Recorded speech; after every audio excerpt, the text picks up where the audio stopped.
We're going to be driving both of these. We'll start with the petrol and then we'll also drive the diesel. This car. It's okay, it's okay. Back in the day, PDI, no stickers. It had to be hand painted. This car can still put a lot of modern cars to shame. Let's try, go for an overtake here.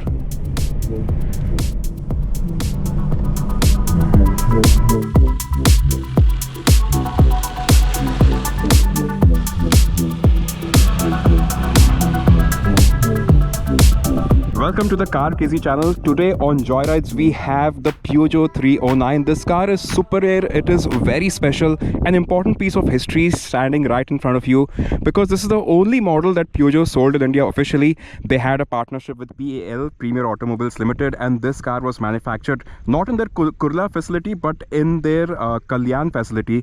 They had a separate factory where these cars were put together.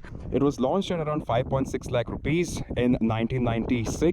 And back then this car had some immense capabilities in terms of the engine performance, in terms of the suspension setup, in terms of the cabin space and the features it offered. Just mind-boggling. Today we are going to be looking at two Peugeots. Now this is the GL and this is powered by the 1.4 liter petrol engine, and we have the TUD5 powered, the GLD variant as well. We're going to be showcasing both cars, but this one here is a lot neater. By the way, the TUD5 variant has clocked roughly about 7 lakh kilometers, and that is what I'm saying. True testament to the build quality of the car, to the engine performance, to everything.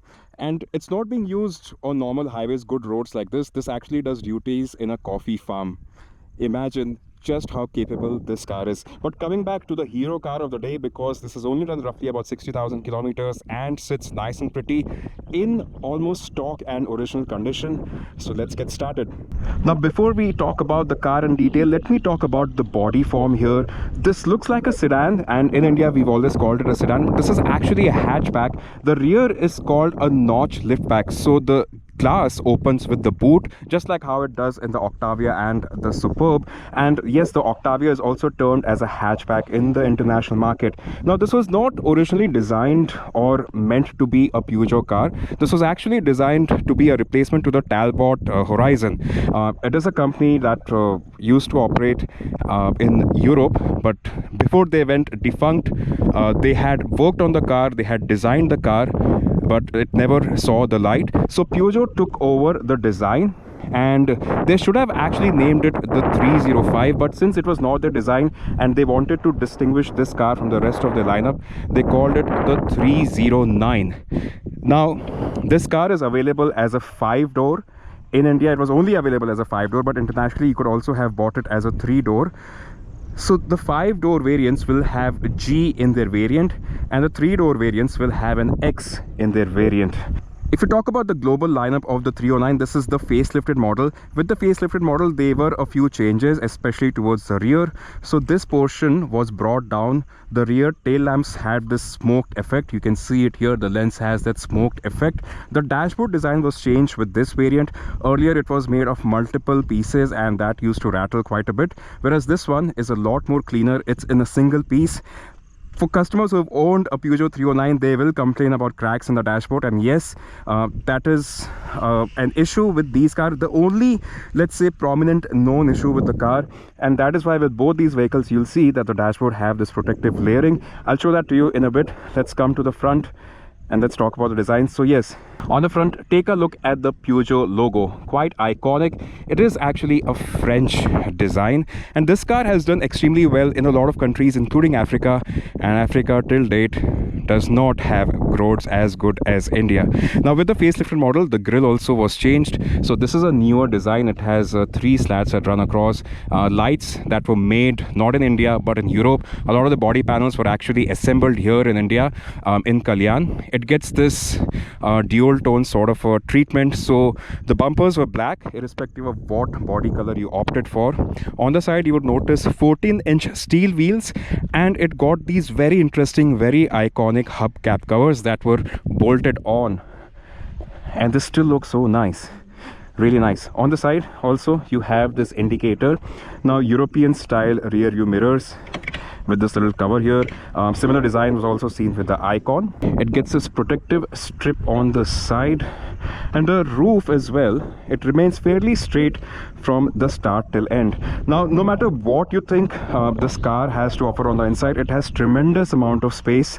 It's just engineering marvel, because on the outside it does not look as big, but on the inside it is actually really big. It used to compete with the Esteem, it used to compete with a few cars that were introduced back then, the Cielo and all, but this had a lot more space. This is the first Peugeot model to be this big. All cars that Peugeot launched before this were smaller, they were mainly hatchbacks, but since this was not their design, they went ahead with the 309, and for the first time ever Peugeot made a car this large and this big. Now the fuel filler is here. You have pull-up style door handles. You'll have to wait to see the interiors. On the rear, we've already talked about the smoked lights. You have the 309 GL badging, so this denotes the model name. GL stands for the petrol variant 5-door hatchback Peugeot here. And you have this nice element, it's more of a design element. This is how you open the boot, and it still has original mud flaps from factory. That is again such a cool thing. I'm going to tell you something that will blow your mind. This car gets disc brake on the front and drum brakes on the back. This is the same setup that a lot of hatchbacks currently get. If I come down here, I'm going to take off my camera and show this to you. It gets this thick underbody covering, and if you see there, you'll also see the disc for the front. This is such a cool feature, especially in a country like India. This car was made for places with bad roads, for developing countries, and boy oh boy could it have done wonders in India. Also, since the body is entirely galvanized, there is no visible rust. You would see there are no known rusting spots except one, which I'll show you right away.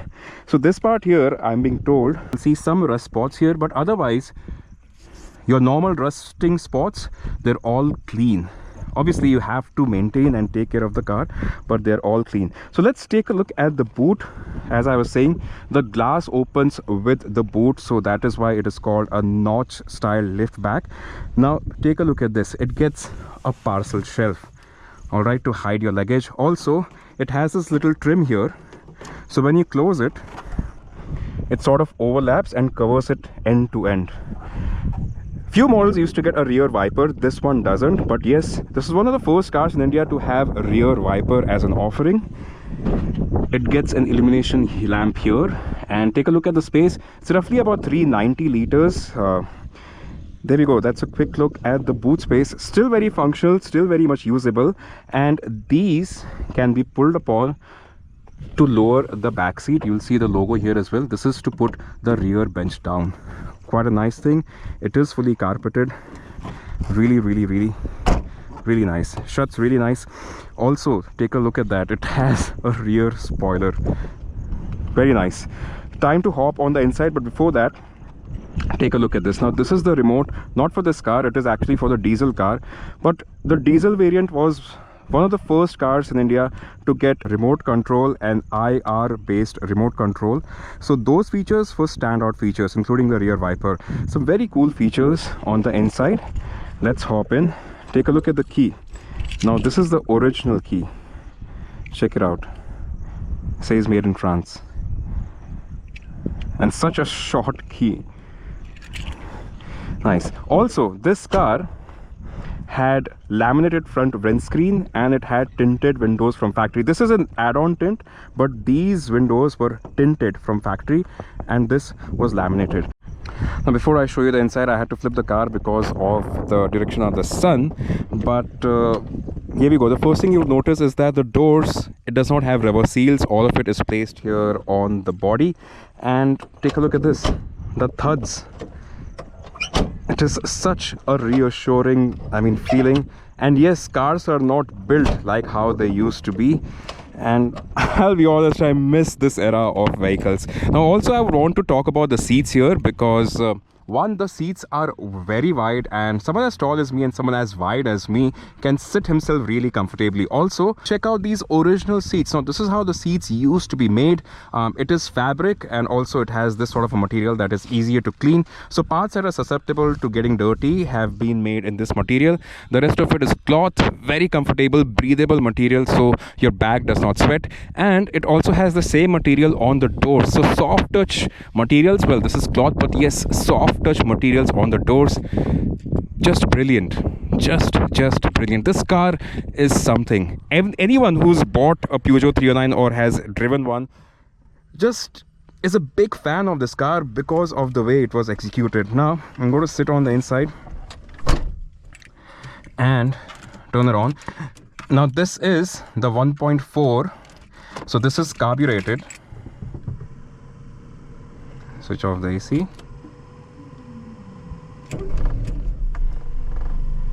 And now we can switch the AC back on. Alright, let's start with the AC controls, because yes, there is something interesting here. Notice how you have inside ventilation and outside ventilation, but this knob for the fan speed, if you switch outside ventilation, you have different fan speed controls, and if you turn on inside ventilation, you have different fan speed controls. That's quite unique. I've never seen such a setup, but it still works. A lot of customers have talked about how you know, these adjustments don't work, but in this car I can confirm that it is working. There is air that is coming down from the bottom here, right here. There is cold air. So the AC in this car is working absolutely fine.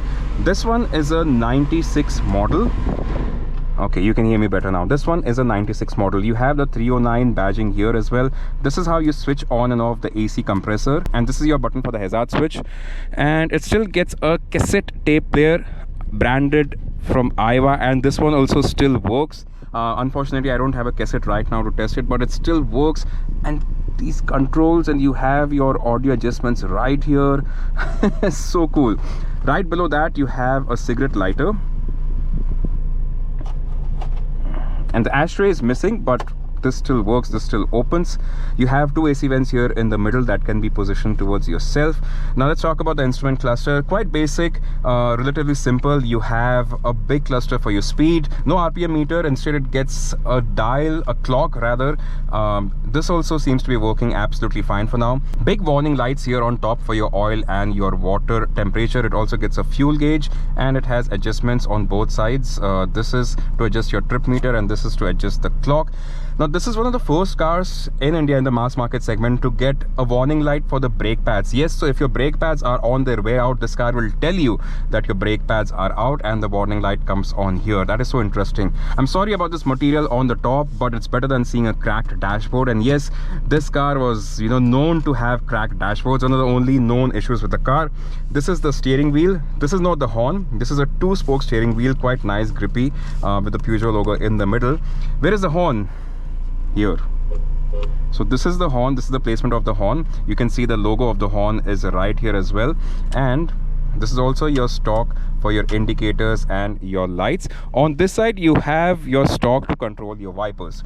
Now since this is a carbureted model, the choke on and off switch is placed here. To open the bonnet, you have a lever here on the left side of the car, and you have a little shelf here right below to store some knickknacks, your documents, maybe definitely not your phone, because back then you never had phones. On the doors, let me show this to you again. You have manual winders. The diesel one had front power windows. The diesel also got keyless entry and go. We'll show that to you very quickly. But yes, back then window controls were placed literally next to the floor at that same level, so you had to put your hand down here and unwind. Now speakers were placed here, and on the back they were placed on the pillars. Now very interestingly, you also have this light here. Yes, we do have admirers of the car. This light, this cabin light, check out that operation. Okay, in the middle, it's not currently working, but I'm sure one of them is off, one of them is attached to the door, and one of them is to switch it off. That's so cool. This is how you operate the lights. Just a little overwhelmed by the audience here. YouTube. It's called channel? Car Crazy. Car Craze. Car Crazy Channel. Car Crazy Channel. You can follow him. Huh?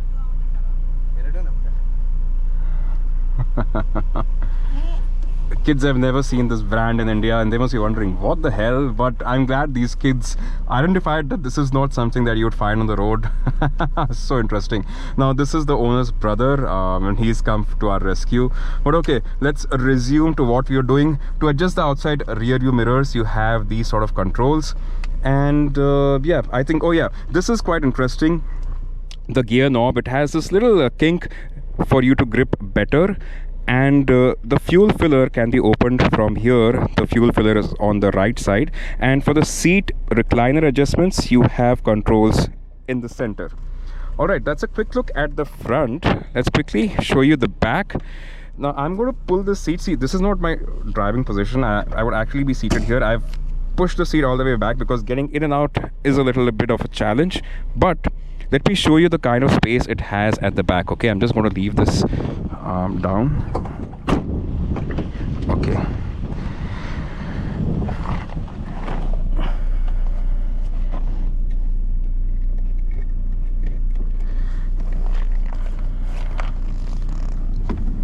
For a 6-footer to actually hop inside a cabin back from the era where this car was made is just phenomenal. However, if I move the seat to sort of a driving position that most drivers would sit in, you would be surprised by the amount of space it has at the back.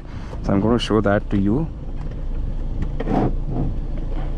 Okay, this is how an average Indian would be seated, and right behind him another average Indian would be absolutely comfortable.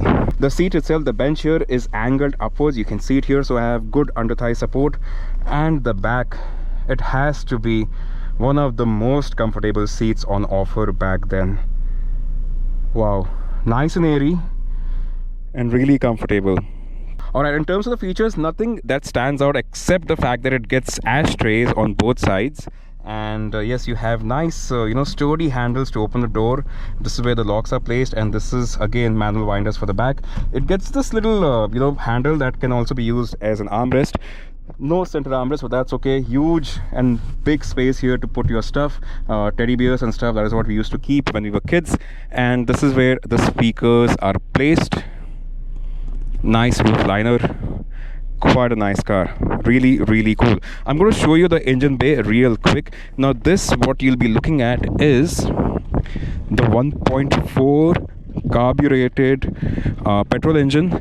In terms of the power figures, I think this had 70 horses and so the petrol, yes, 70 horses and roughly about 100 newton meters. I think it was 108.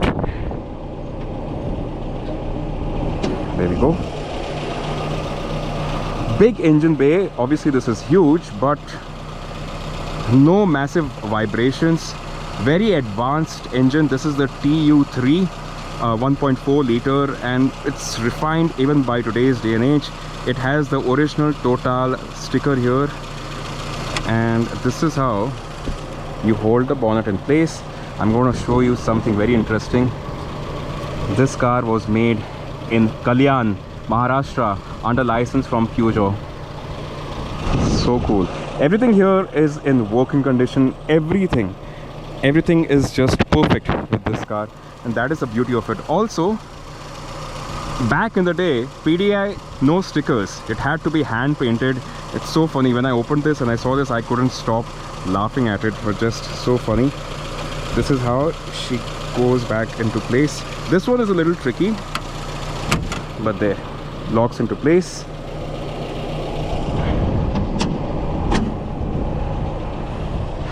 Also notice body has, I mean, I wouldn't call it a pinstriping, but yes, it has this nice decal that runs from the front to back. This is such a nice car. Okay, we're going to be driving both of these. We'll start with the petrol and then we'll also drive the diesel. But before that, I want to give you a quick glimpse at the diesel. Now remember, I did mention this car is daily driven. The cluster on this one is new.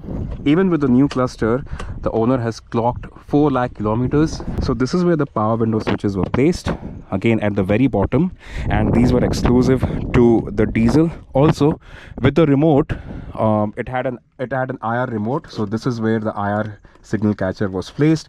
The dashboard on this one was cracked, but the owner has made his own dashboard using FRP material, and he's placed it here. and the buttons have been moved a little bit here and there. He's taken off the AC from this car. The gear knob is from the Tavera, but this is a true workhorse. What is the beauty of it is that it has done 7 lakh kilometers. Also, he's installed an hydraulic power steering unit from the Esteem into this car, so everyday driving for him is a lot more easier. Backyard mechanic, I must say, but a very good adaptation to the issues this car faced. Let's quickly give you a look at the famous TUD5 engine. Now, the top speed for this car in the brochure was rated at 145, but there are a lot of owners who used to clock 160, 170 odd kmph with this car.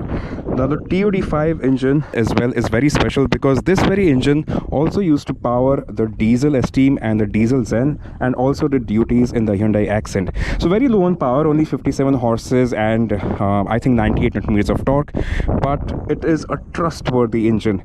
This unit has done 7 lakh kilometers, and I mean, from the top you would hardly come to know. So yes, very capable machine, rock solid, sturdy, basic, anyone can work on it. That's the beauty of it. That's the beauty of it. So we're going to be driving both, and do we have the key? We have the key. Let's quickly give you a listen to the famous TUD5.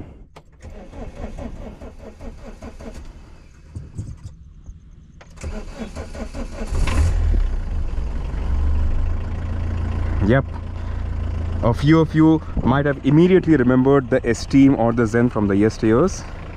I'm not going to shut it because this one does have central locking, but there you can hear the engine. That one sounds a lot more sportier.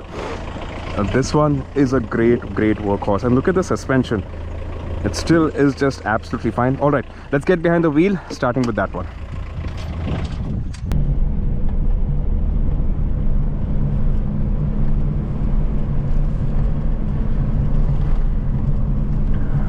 He must be cruising at around 50-60. Is this the true speed or is it slightly up? This is the true speed, okay.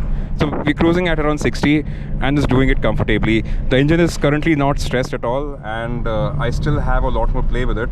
So if I step on the accelerator, we're going up an incline and it is gradually increasing speed. So no issues there in terms of performance. Remember, this car was introduced when a lot of you guys watching this video were not even born. I mean, back in 1996, this was a really good performance, and it's gliding. What you're hearing is just older trims rubbing against each other, which is still okay. I can tell you the feedback from the steering wheel is direct, and the seats are so comfortable. They're wide, they have good shoulder support. Even for someone as tall as me, the seats are extremely comfortable, and the best part has to be the ride quality. True to what a lot of owners have reported in the past, this car can still put a lot of modern cars to shame, and that is truly a testament to a car this old. When it was brought to India, it was already outdated in the international market. An old car, but it was designed to last the test of time, and it did. It's just so unfortunate that Peugeot was not able to set up shop in India entirely and not able to deliver service or the kind of have the kind of service that the customers wanted. It's just sad because this car would have given them a good legacy in India. This car would have established them as a prominent player in the market. Oh, party bus.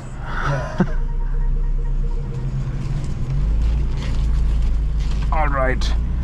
Three-pointer on sort of a state highway is a risky business without power steering, at least for today's day and age, because people expect you to move out of the way faster, but it's not possible because of the kind of steering setup. I'm going to let the bus driver take the lead here. It's quite an interesting bus here. Alright, coming back to the Peugeot 309, extremely impressed by the amount of engineering this car packs, and yeah, I'm just also considering myself very lucky today to be driving not just one but both engines, the petrol and the diesel. We're going to be hopping in the diesel pretty soon, but I'm just extremely lucky. So I'm going to thank Royal for this opportunity, and we're going to have a quick word with him at the very end, and he's going to tell you a few things that he's planning to do with his car. And also I would officially call him the Peugeot service center, the official Peugeot service center of India, because he used to have three cars back in the day. This was the first one. Sorry, the diesel one is the first car that he actually bought for himself. When was that? In 2013. 2013. 2013. All right, and then he found this car on sale. This one has done relatively low kilometers. You can see 86,000 kilometers on the odometer, and he happened to purchase it. And I'm glad he did, because now he has two cars, and he also has some extra spares lying at his house. So he sorted for a good amount of time. And the diesel car, as I did mention, is his daily driven car. He has no other vehicle, just these two. One he drives every day, one he wants to preserve. You don't get to hear these sort of stories every day. Oh, let's talk about the gear shifting as well. It's precise with this car as well. So the lever itself is quite light. The clutch itself is light, and slotting gears is just, even in a car this old, it is just like a 1 or a 2 finger job depending on what gear you want to engage. Okay, let's try. No shenanigans here. You tell me when to take that right, huh? Let's try, go for an overtake here.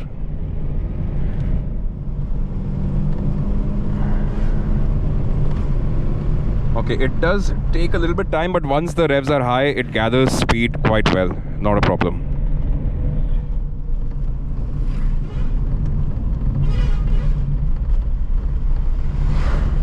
Another overtake. Looks like I'm gaining confidence. I'm trusting the car. There. It drives like any other car. I mean, once you get used to the controls, it actually, I mean, the drive quality is a lot more premium than many cars. You know, modern cars, they have very stiff suspension, and a lot of it is transferred inside the cabin. This is just sublime. It is smooth.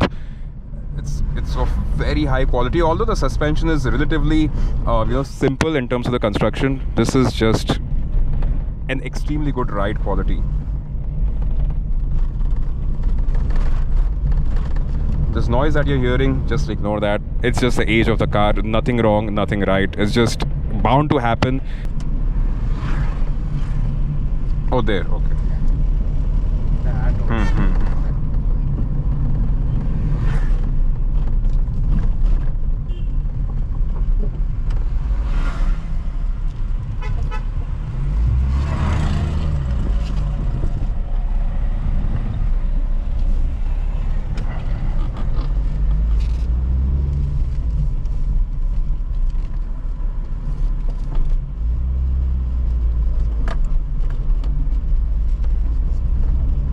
For the diesel, we'll drive it on that road, so we don't have to come out.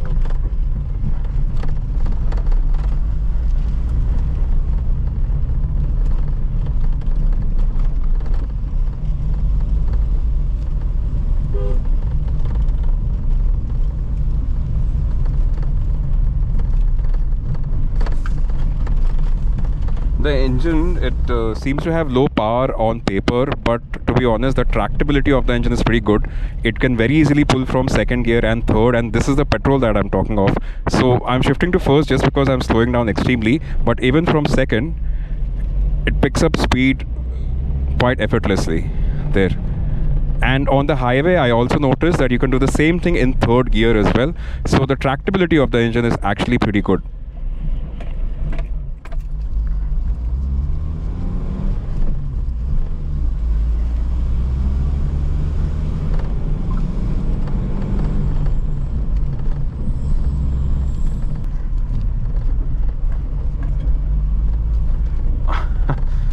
It drives the best on this sort of a surface. On bad roads is where it actually drives the best, I think, and just glides over it. My village road is also like that, mud road? Yeah. Mud road? Yeah, yeah. So this car must be... Yeah, I'll go like 30-40 kilometers speed. That. Nice, alright. Let's quickly go and drive that. Just on a very quick patch. We're not going to take it long. Okay. Come. Alright, in the diesel, which is daily driven,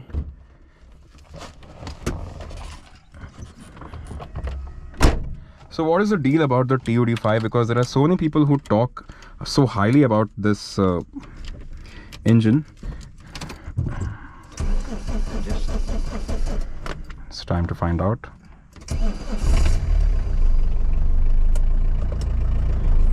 You can go that Straight? way. Okay. Yes, I have an opportunity to test a diesel Peugeot 309 on bad roads. Okay. So firstly, the gearbox in the Petrol was a lot more, I mean, it had better shifts. This one also shifts effortlessly, but it feels slightly different.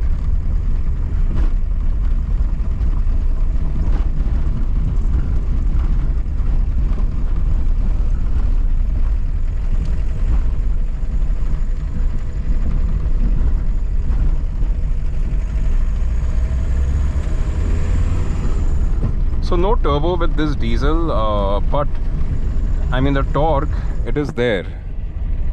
Take a U-turn. U-turn. Okay. Now, all right, the difference is right here. This one has a hydraulic power steering wheel, and you can see the difference. Turning is a one-hand job, just like modern cars. This makes a huge difference. So this is the kind of feature that I would like in my car, but flashy screens and all, not really. It does not like to be revved. It's more of a torque house than a rev house. So you might as well keep it low and enjoy the torque.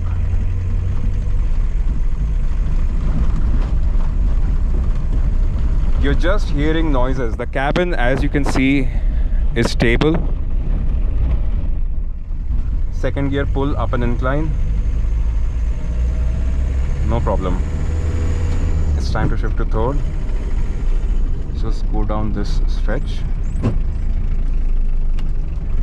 Wow, with the hydraulic assist steering, I feel a lot more confident.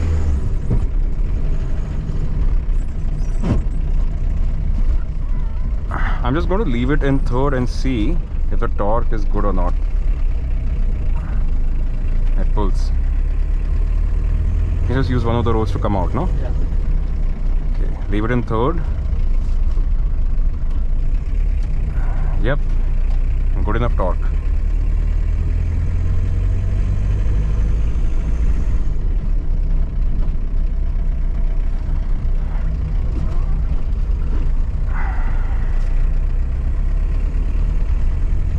So there we go. That was a quick driving impression of both the Peugeot 309 petrol and the Peugeot 309 diesel.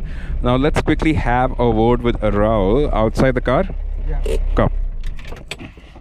Thank you so much for this opportunity, for letting me drive not one but both of your cars, the diesel and the petrol. We're also joined by his elder brother. Thank you so much. So he actually helped us get one of the cars here. As you can see, no signs of the freestyle. Now, let me ask you this first. Why this car? Why the Peugeot? Because this is my dream car. Okay. From childhood, I'm loving this car. Yeah. First of all, I learn about this car for 2 years. Okay. After then only I bought. Okay.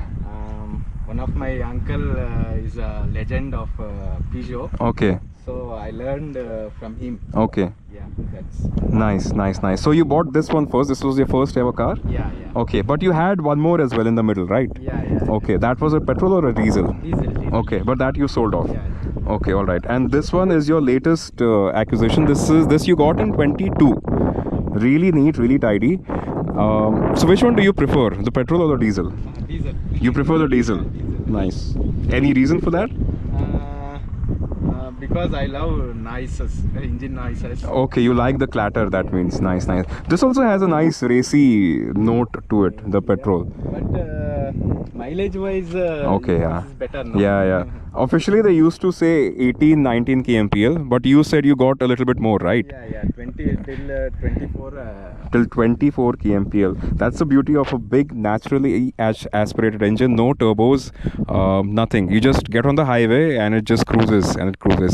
So what plans do you have with these cars? So just again as a recap, you've gotten a hydraulic power steering with this car, and you've removed a few panel trims because you use it every day, so you've customized it as per your requirement. But what are the plans you have? This car, I'll make it engine next 7 lakhs completed, no? Yeah. Next I'll make it new engine. Okay. So keep the same engine, but you'll rebuild it. Rebuild it. Okay. Okay. And plan to install turbo. Oh, okay.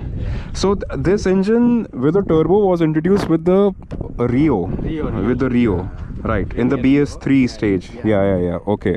So I don't think it will be too much of a task for you to get a turbo and put it in. No, nothing is impossible in Yeah. diesel. Yeah. Can Right. do anything, anywhere. Right. And what about this one? This car I kept it for my son. Oh, Future. already? And how old is he? He's 3.5 years. Wow. So at least 15 years till he gets behind the wheel of the car, but he can start loving a car starting today. He likes white Peugeot. He likes this one. Always saying my car, my Peugeot. Oh, nice. That is such a nice thing. Yeah. Such a cool thing.